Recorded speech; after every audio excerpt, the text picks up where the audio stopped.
കർത്താവിന്റെ സാന്നിധ്യത്തിന്റെ മാധുര്യം രുചിച്ചറിഞ്ഞുകൊണ്ട് ദൈവവചനത്തിന്റെ മുൻപിൽ ഏറെ ആനന്ദത്തോടെ നമുക്കായിരിക്കാം. കടന്നു വന്നിരിക്കുന്ന എല്ലാവർക്കും നമ്മുടെ കർത്താവായ യേശുക്രിസ്തുവിന്റെ സമാധാനം ആശംസിക്കുകയാണ്. ഞാൻ നിങ്ങളോട് ചോദിക്കട്ടെ, ഈ ആത്മീയ ശുശ്രൂഷ കർത്താവിൽ വളരുവാൻ നിങ്ങൾക്ക് അനുഗ്രഹമായി മാറുന്നുണ്ടോ? ഉണ്ടെങ്കിൽ ഇതുപോലുള്ള ആത്മീയ ശുശ്രൂഷകളിലേക്ക് അനേകം ദൈവമക്കളെ നയിക്കുവാനായി നമ്മൾ ഒരുങ്ങുക, നമ്മൾ അതിനു വേണ്ടി പ്രാർത്ഥിക്കുക. ഇന്നേ ദിവസം തിരുവചനത്തിലൂടെ പരിശുദ്ധാത്മാവ് അഭിഷേകമായി നമ്മുടെ ജീവിതങ്ങളിലേക്ക് പകർന്നു നൽകുന്നത് ദൈവവുമായിട്ടുള്ള ബന്ധത്തെക്കുറിച്ചാണ്. ഈ കാലഘട്ടം എന്ന് പറയുന്നത് നമുക്കെല്ലാവർക്കും അറിയാം, ദൈവത്തോട് മറുതലിക്കുന്ന, ദൈവത്തെ മാറ്റി നിർത്തി മറ്റെല്ലാം സ്വന്തമാക്കാൻ ആഗ്രഹിക്കുന്ന ഒരു തലമുറയുടെ മധ്യയാണ് ഞാനും നിങ്ങളുമായിരിക്കുന്നത്. ദൈവത്തോട് മറുതലിക്കുക, ദൈവത്തിന്റെ ആ സർവാധിപത്യത്തെ ചോദ്യം ചെയ്യുക, ദൈവത്തെ മാത്രം മാറ്റി നിർത്തിക്കൊണ്ട് ബാക്കിയെല്ലാം സ്വന്തമാക്കുവാനുള്ള വലിയ ആഗ്രഹം. ഈ നാളുകളിൽ ദൈവത്തിന്റെ പരിശുദ്ധാത്മാവ് വളരെ വ്യക്തമായി നമ്മളെ പഠിപ്പിക്കുകയാണ്. ഈ കാലഘട്ടത്തിലെ ദൈവമക്കളായ നമ്മൾ എപ്രകാരമാണ് കർത്താവുമായിട്ടുള്ള ബന്ധത്തിൽ വളരേണ്ടത്. വചനത്തിലൂടെ പരിശുദ്ധാത്മ നമ്മളെ നയിക്കുമ്പോൾ ഏറെ ആഗ്രഹത്തോടെ, ഒരുക്കമുള്ള ഹൃദയത്തോടെ നമുക്ക് കർത്താവിന്റെ വചനത്തിന് മുൻപിലായിരിക്കാം. ആത്മാവ് വിതയ്ക്കപ്പെടുന്ന ഓരോ വചനവും നമ്മുടെ ജീവിതങ്ങളിൽ അഭിഷേകമായി, അനുഗ്രഹമായി മാറുവാൻ, നമ്മളായിരിക്കും നമ്മുടെ കുടുംബങ്ങളിലേക്ക്, നമ്മളായിരിക്കും നമ്മുടെ സമൂഹത്തിലേക്ക്, നമ്മളായിരിക്കും നമ്മുടെ ജീവിതത്തിലെ എല്ലാ സാഹചര്യങ്ങളിലേക്കും പരിശുദ്ധാത്മാവ് അഭിഷേകമായി വെളിപ്പെടുവാൻ ആഗ്രഹിച്ചുകൊണ്ട് വലിയ ദാഹത്തോടെ സ്വരമുയർത്തി നമുക്കൊന്നു ചേർന്ന് പരിശുദ്ധാത്മാവിനെ വിളിച്ച് പ്രാർത്ഥിക്കാം. ഈ ആത്മീയ ശുശ്രൂഷ കൂടുതൽ അനുഗ്രഹിക്കപ്പെടുവാനും അനേകായിരം ജീവിതങ്ങളിലേക്ക് ഇത് അഭിഷേകമായി കവിഞ്ഞൊഴുകപ്പെടുവാനും ആഗ്രഹിച്ചുകൊണ്ട് ആത്മാവിനെ വിളിച്ച് നമുക്ക് പ്രാർത്ഥിക്കാം. Hallelujah, hallelujah. പരിശുദ്ധാത്മാവേ, കൃപയായി, ശക്തിയായി, അഭിഷേകമായി ഈ ശുശ്രൂഷയിൽ വെളിപ്പെടണമേ. ഞങ്ങളെ ഓരോരുത്തരെയും കാലഘട്ടത്തിന് അഭിഷേകത്താൽ പരിശുദ്ധാത്മാവെ നിറയ്ക്കണമേ. Hallelujah, hallelujah, hallelujah. ആത്മാവേ, ആത്മാവിൻ തീനാളങ്ങൾ മഴയായി പെയ്യട്ടെ, ആത്മാവിൻ തീനാളങ്ങൾ മഴയായി പെയ്യട്ടെ.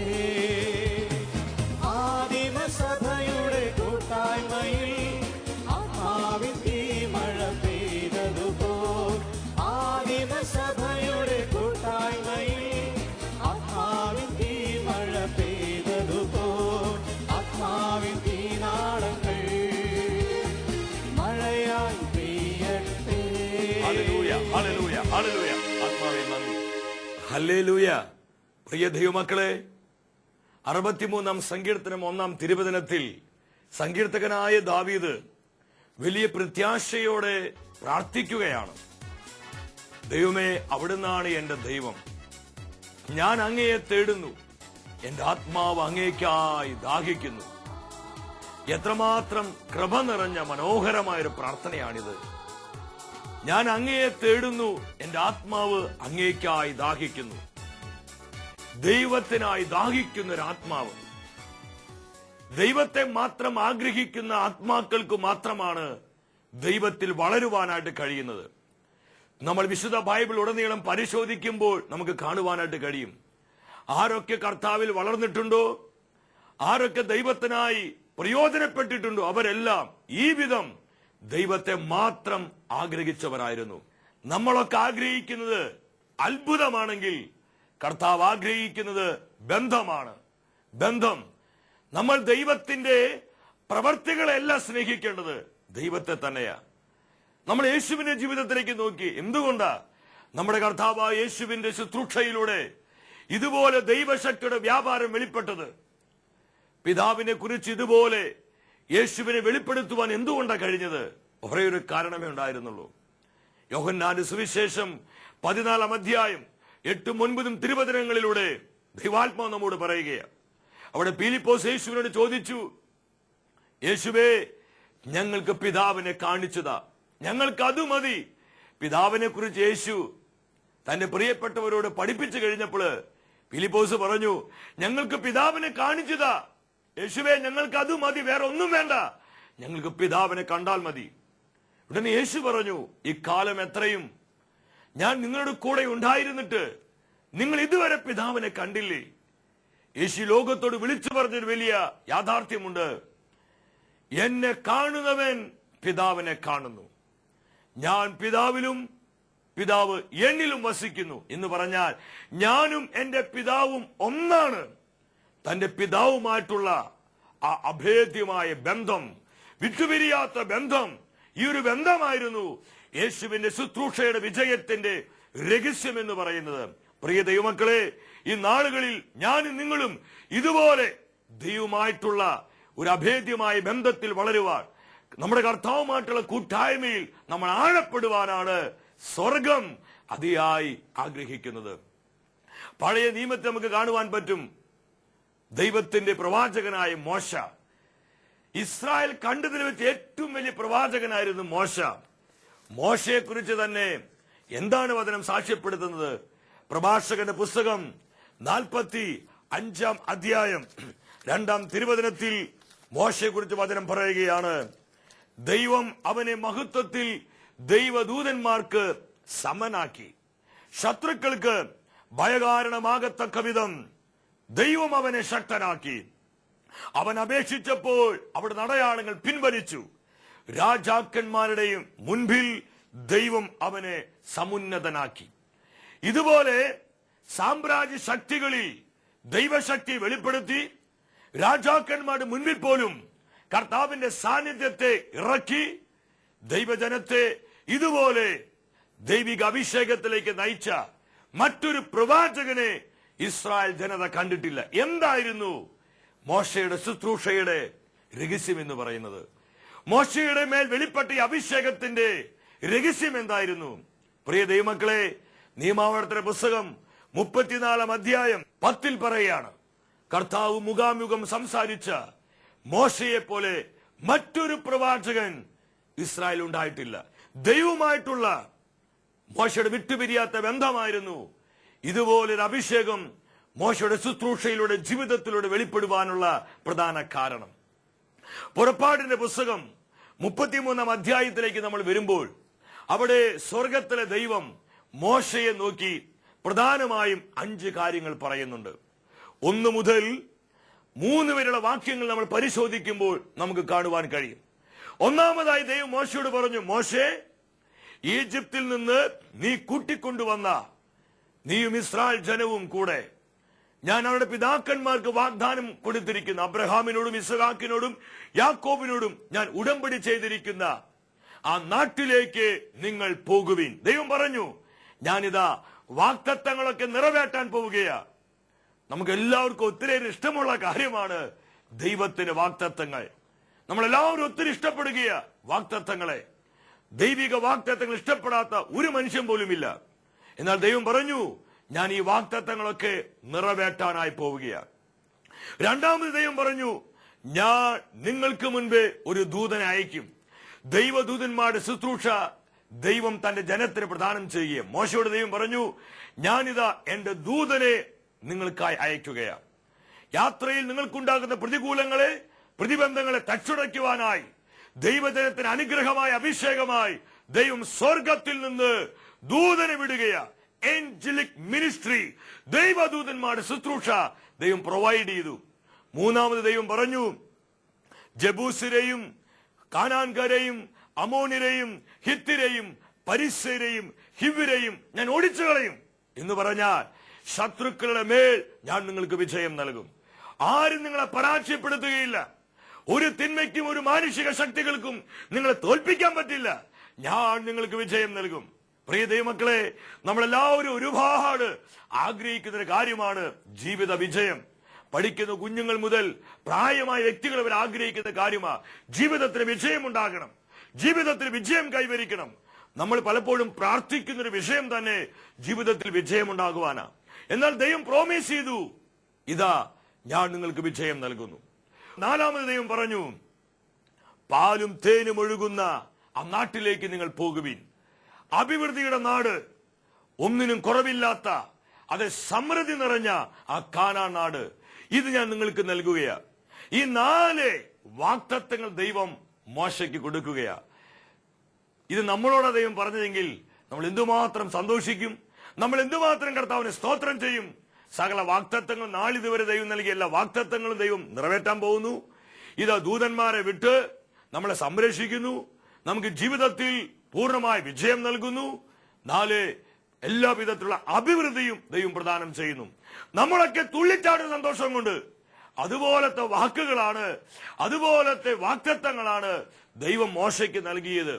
എന്നാൽ പ്രിയ ദൈവമക്കളെ, വീണ്ടും അതേ ദൈവം തന്നെ മോശയോട് വിളിച്ചു പറഞ്ഞു, എന്നാൽ ഞാൻ നിങ്ങളുടെ കൂടെ വരുന്നില്ല. മോശ, ഞാൻ നിങ്ങളുടെ കൂടെ വരികയില്ല. ഈ വചനഭാഗം വായിച്ചപ്പോൾ ഞാൻ വ്യക്തിപരമായിട്ട് ചിന്തിച്ചു, എന്തോന്ന് കാര്യം ദൈവം ഈ പറയുന്നത്. ഇനി ദൈവത്തിന്റെ ആവശ്യം എന്തിനാ? ദൈവമില്ലെങ്കിലും യാതൊരു കുഴപ്പവുമില്ല. കാരണം ബാക്കിയെല്ലാമായി ഇഷ്ടം പോലെ വാഗ്ദത്തങ്ങളുടെ സമൃദ്ധി. ഇതാ കാര്യങ്ങൾ പരിഹരിക്കുവാൻ, കാര്യങ്ങൾ നടത്തുവാൻ ദൈവത്തിന്റെ ദൂതൻ. ജീവിതത്തിൽ പരാജയം എന്തെന്നറിയാതെ പൂർണ്ണമായ വിജയം, യാതൊരു അലിലും അലച്ചിലും ഇല്ലാത്ത അവസ്ഥ, സമൃദ്ധിയുടെ അവസ്ഥ. ദൈവത്തോട് പറയും, ദൈവം ഇനി നിന്റെ ആവശ്യം ഞങ്ങൾക്കില്ല. കാരണം നീ ഇല്ലാതെ തന്നെ കാര്യങ്ങൾ സുന്ദരമായി നടത്തുവാൻ ഇപ്പോൾ ഞങ്ങൾക്ക് കഴിയും. പ്രിയ ദൈവമക്കളെ, ഇവിടെ നമ്മൾ ശ്രദ്ധിക്കണം. ഈ കാലഘട്ടത്തിൽ ഏറ്റവും വലിയ ദുരന്തമാണിത്. പ്രത്യേകിച്ച് ആത്മീയ മണ്ഡലത്തിൽ, ക്രിസ്തീയ ഗോളത്തിൽ വന്നിരിക്കുന്ന ഏറ്റവും വലിയ ഒരു തകർച്ചയാണിത്. ദൈവത്തെ മാറ്റി നിർത്തി ദൈവം തന്നതിനെ പുറകെ പോവുക, ദൈവം തന്നതിനെ മാത്രം ആശ്രയിക്കുക, ദൈവത്തെ വേണ്ട, ബാക്കി എല്ലാം ദൈവത്തിന്റെ പ്രവർത്തികളെ സ്നേഹിച്ചു കൊണ്ടുപോകുന്ന അവസ്ഥ. എന്നാൽ മോശ, അവൻ യഥാർത്ഥമായ ആത്മീയ ദർശനം പ്രാപിച്ചൊരു വ്യക്തിയായിരുന്നു. മോശ വിളിച്ചു പറഞ്ഞു, ദൈവമേ, നീ എന്താ ഈ പറയുന്നത്? നീ പറയുന്ന ഭാഷ എനിക്ക് മനസ്സിലാവണില്ല. മോശ ആത്മാവിൽ പറഞ്ഞു, ദൈവമേ, നീയില്ലാത്ത, നിന്റെ സാന്നിധ്യമില്ലാത്ത വാഗ്ദത്തങ്ങൾ ആർക്കു വേണം?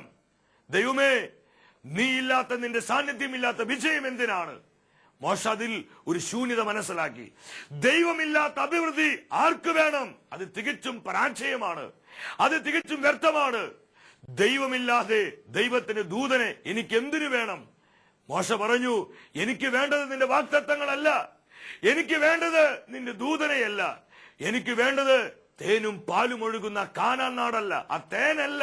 എനിക്ക് വേണ്ടത് പാലല്ല, എനിക്ക് വേണ്ടത് വിജയമല്ല, എനിക്ക് വേണ്ടത് നിന്നെ മാത്രമാണ്. ദൈവമേ, നിന്നെ മാത്രം, ദൈവമേ, നിന്നെ മാത്രം, എനിക്ക് നിന്നെ മാത്രം മതി. എന്തോരം വലിയൊരു ആത്മീയ ദർശനമാണ്. പ്രിയ ദൈവത്തിന്റെ ജനമേ, ഇന്ന് ഈ വചനം കേട്ടുകൊണ്ടിരിക്കുന്ന സഹോദര സഹോദരി, പരിശുദ്ധാത്മ നമ്മോട് വിളിച്ചു പറയാം, ഈ കാലഘട്ടത്തിൽ എനിക്കും നിങ്ങൾക്കും മോശയെ പോലെ ഇത്തരത്തിലുള്ള ആത്മീയ ദർശനത്തിലേക്ക് വളരാൻ കഴിയുമോ? ഇത്തരത്തിലുള്ള ആത്മീയ നിലപാടിൽ നിലകൊള്ളുവാൻ നമുക്ക് കഴിയുമോ? ഇവിടെയാണ് യഥാർത്ഥത്തിൽ നമ്മുടെ വിജയം അടങ്ങിയിരിക്കുന്നത്. മോശ ഈ സത്യം മനസ്സിലാക്കി. ദൈവമില്ലാത്ത വാഗ്ദത്തങ്ങള്, ദൈവമില്ലാത്ത വിജയം, ദൈവമില്ലാത്ത അഭിവൃദ്ധി, ഇതെല്ലാം ശൂന്യമാണ്, ഇതെല്ലാം വ്യർത്ഥമാണ്, ഇത് തികച്ചും പരാജയമാണെന്ന് മോശ മനസ്സിലാക്കി. അതുകൊണ്ട് മോശ പറഞ്ഞു, എനിക്ക് നിന്നെ മതി. ഈ ഒരു ബന്ധമായിരുന്നു, ഈ ഒരു ആത്മീയ ദർശനമായിരുന്നു മോശയുടെ ശുശ്രൂഷയിൽ വെളിപ്പെട്ട അഭിഷേകത്തിന്റെ രഹസ്യം. രാജാക്കന്മാരുടെ മുൻപിൽ പോലും ദൈവം മോശയെ സമുന്നതനാക്കിയതെങ്കിൽ ഈജിപ്ത് സാമ്രാജ്യത്തെ ദൈവത്തിന് വേണ്ടി നേടുവാൻ മോശയ്ക്ക് കഴിഞ്ഞതിന്റെ കാരണം ദൈവമായിട്ടുള്ള ഈ ഒരു വിട്ടുപിരിയാത്ത ബന്ധമായിരുന്നു, ദൈവമായിട്ടുള്ള ഈ ഒരു കൂട്ടായ്മയായിരുന്നു. പ്രിയ ദൈവമക്കളെ, ഈ കാലഘട്ടത്തിലെ ദൈവജനമായ എന്നെയും നിങ്ങളെയും നോക്കി പരിശുദ്ധാത്മ വിളിച്ചു പറയാ, ഈ ഒരു അഭിഷേകത്തിലേക്ക് നമ്മൾ വരണം, ഈ ഒരു ആത്മീയ നിലപാടിലേക്ക് നമ്മൾ വരണം. ഈ നമ്മുടെ കുടുംബങ്ങളും സമൂഹങ്ങളെല്ലാം ഈ ഒരു ദൈവിക ദർശനത്തിൽ നിറയുവാൻ കർത്താവ് ആഗ്രഹിക്കുകയാണ്. മോശ എന്താ പറഞ്ഞെന്നറിയോ? പുറപ്പാടിന്റെ പുസ്തകം 33:15 പറഞ്ഞു. മോശ പറഞ്ഞു, അങ്ങ് ഞങ്ങളുടെ കൂടെ വരുന്നില്ലെങ്കിൽ ഞങ്ങളെ ഈ വരണ്ട മരുഭൂമിയിൽ നിന്ന് പറഞ്ഞയക്കരുത്. മോശയ്ക്ക് മനസ്സിലായി, ദൈവത്തിന്റെ സാന്നിധ്യമില്ലാത്ത ആ പാലും തേനും ഒഴുകുന്ന ആ കാനാൻ നാടിനേക്കാൾ എത്രയോ നല്ലതാണ് ദൈവത്തിന്റെ സാന്നിധ്യം അധിവസിക്കുന്ന ഈ ചുട്ടുപൊള്ളുന്ന മരുഭൂമി. ഈ വാഗ്ദത്തം ചെയ്തവൻ എവിടെയുണ്ടോ അതാണ് യഥാർത്ഥത്തിലുള്ള വാഗ്ദത്ത നാട്. ഇത് മോശ മനസ്സിലാക്കി. മോശ പറഞ്ഞു, ദൈവമേ നീ ഞങ്ങളുടെ കൂടെ വരണം. നീ വന്നില്ലെങ്കിൽ എല്ലാം വ്യർത്ഥമാണ്.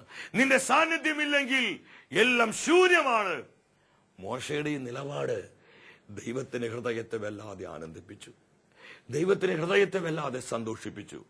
പ്രിയമുള്ളവരെ, നമ്മൾ കർത്താവുമായിട്ടുള്ള കൂട്ടായ്മയിൽ വളരാൻ ആഗ്രഹിക്കുമ്പോൾ, കർത്താവിന്റെ പ്രവൃത്തികളെക്കാൾ ഉപരി കർത്താവിനെ തന്നെ സ്നേഹിക്കുമ്പോൾ ഏറ്റവും അധികം ആനന്ദിക്കുന്നത് നമ്മുടെ കർത്താവ് തന്നെയാ. മോശയെ നോക്കി സ്വർഗം അഭിമാനം കൊണ്ടു.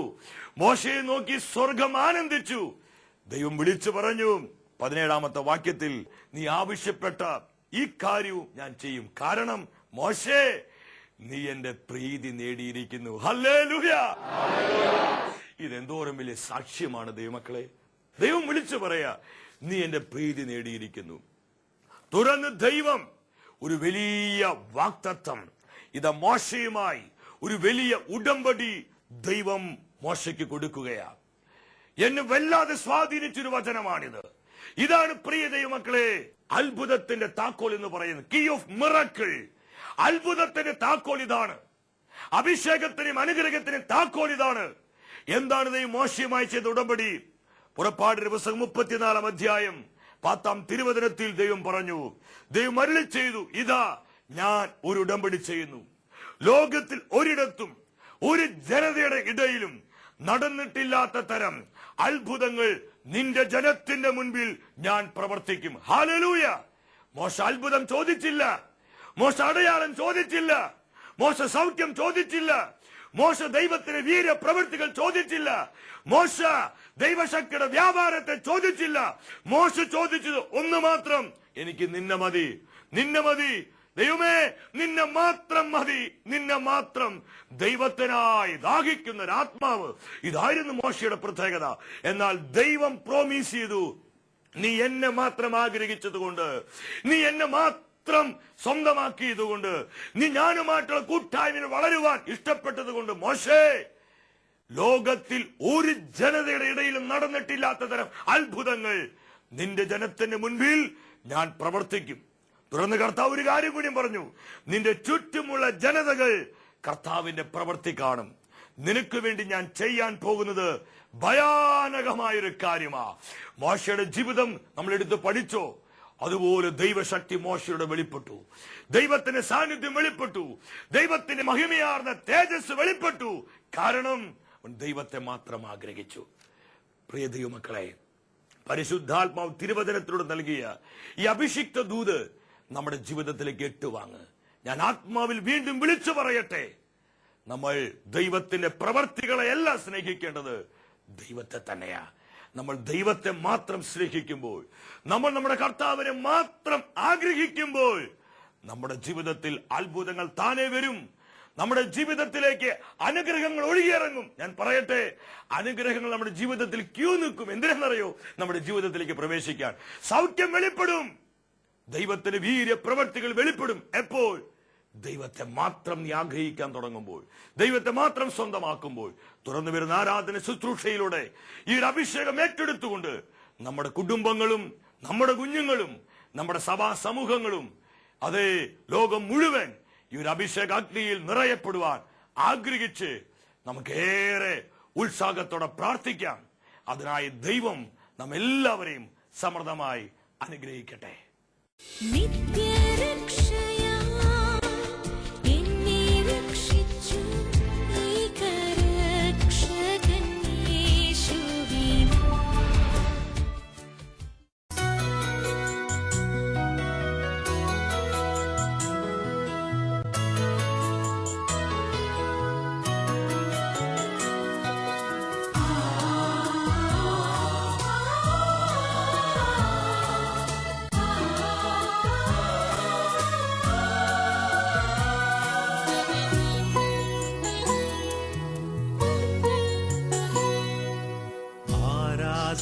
എന്നും ഈശോയ്ക്കു മാത്രം ആദരവോടെ കൈകൂപ്പിടുന്നു.